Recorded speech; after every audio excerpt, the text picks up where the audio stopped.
All right, so we've got a ratty old hose end on this hose. We're going to replace this with just a little aftermarket part you can buy. You get these at Walmart for under $5.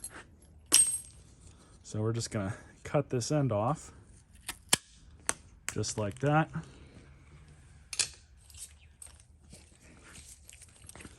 And then just open this. Sure you grab your clamp, throw that on the hose first, and you're going to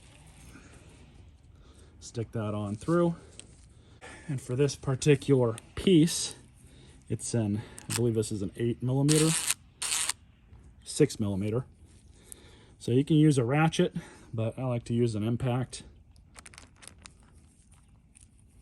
And we're just going to tighten her up.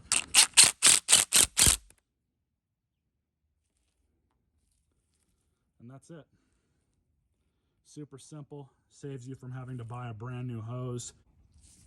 They make all kinds of stuff like this that you can buy to repair or mend a good working garden hose. Kind of sucks to have to throw something away and go out and buy a new one just because of something like that. If you guys enjoyed this video, and stay tuned for more.